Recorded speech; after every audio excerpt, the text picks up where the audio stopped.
Welcome back on this Friday as we continue with Exodus chapter 25. This is a chapter where God gives to Moses instructions concerning the tabernacle, how to build the tabernacle, pretty descriptive parts. And this goes on for a few chapters. Let's just get started with verse 1. I'm going to read that one and then move on to verses 8 and 9. The Lord said to Moses, "Speak to the people of Israel, that they take for me a contribution. From every male whose heart moves, you shall receive the contribution for me. And let them make me a sanctuary, that I may dwell in their midst, exactly as I show you concerning the pattern of the tabernacle and all of its furniture. So you shall make it." The first dwelling place for the Lord. Not that the Lord needs a place to dwell, but it would be the place where the people of God would go to worship him, that they would go and see him in that place. It is where the Lord would fill the tabernacle to show his presence in this place. Notice a couple things about this.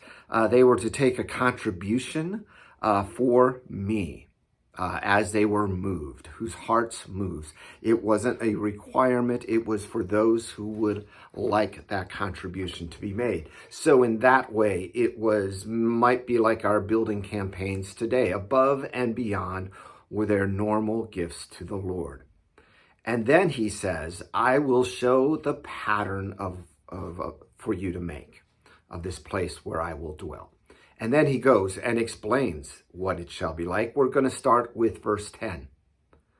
They shall make me an ark of acacia wood. 2 cubits and a half shall be its length, a cubit and a half its breadth, and a cubit and a half its height. You shall overlay it with pure gold, inside and outside you shall overlay it, and you shall make on it a molding of gold around it. You shall cast 4 rings of gold for it, and put them on its 4 feet, 2 rings on one side of it, 2 rings on the other side. And you shall make poles of acacia wood, and overlay them with gold. And you shall put the poles into the rings on the side of the ark to carry by them.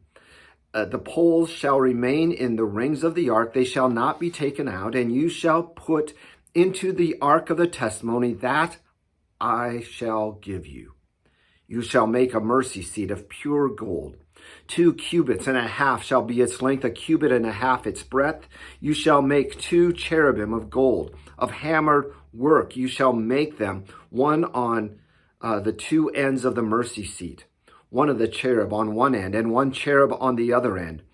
And of one piece with the mercy seat shall you make the cherubim on the 2 ends. First of all, a cubit, the measure of cubit is about a foot and a half. So when it says a cubit and a half, that's going to be 18 inches plus 9 inches, 27 in breadth and in length, in breadth and in height. The length is 2 cubits and a half, or 36 plus 9, which is 45. So you get the general idea of the size of this.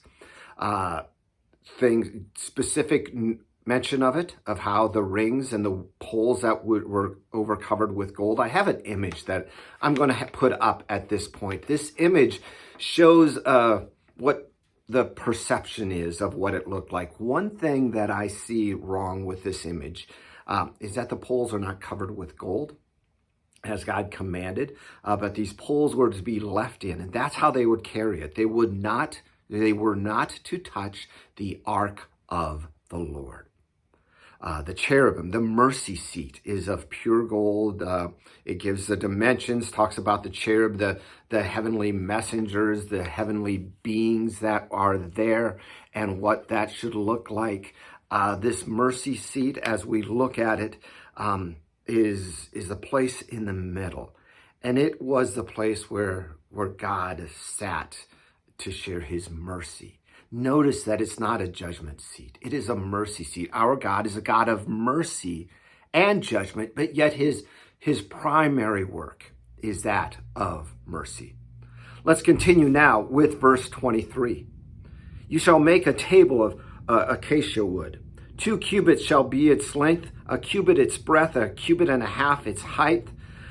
You shall overlay it with pure gold and make a molding of gold around it. And you shall set the bread of the presence on the table before me regularly. Again, I have an image of this that I want you to take a look at. It's on the screen. Again, this is a rendition. The bread of the presence is on that table. It's a bread that is set aside for the priest to eat. This would be the bread that David ate when he was running from Saul. Again, we're going to talk a little bit more about that significance of this in a bit. Continue with verse 31. And you shall make a lampstand of pure gold. The lampstand shall be made of hammered work. Its base, its stand, its cups, its calyxes, and its flowers shall be of one piece with it. And there shall be 6 branches going out of its side. 3 branches of the lampstand out on one side, and 3 branches on the lampstand out on the other side. So really 7, because there's the main lampstand, the lamp that comes out of it. These branches, that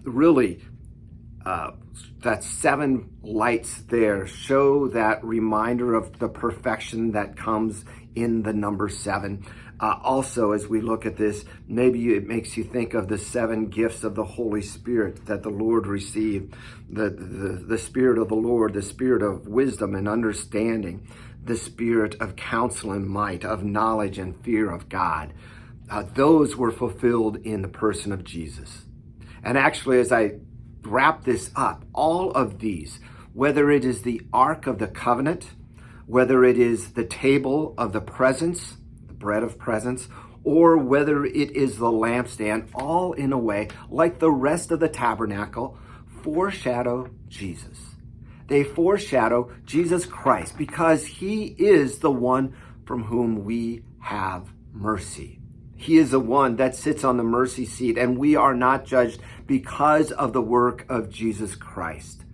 The table of the bread of the presence, a reminder of the bread that was set apart for the priest, but yet now we have a greater bread, a bread that came down from heaven, as it says in John chapter 6. Jesus Christ, one that we trust in and believe.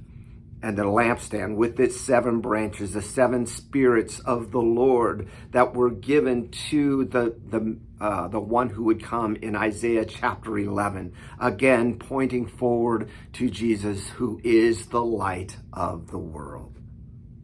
We'll continue to talk more about this tabernacle, a little bit more meaning of it, and maybe look at a few more pictures of it as well. We'll see you then. God bless.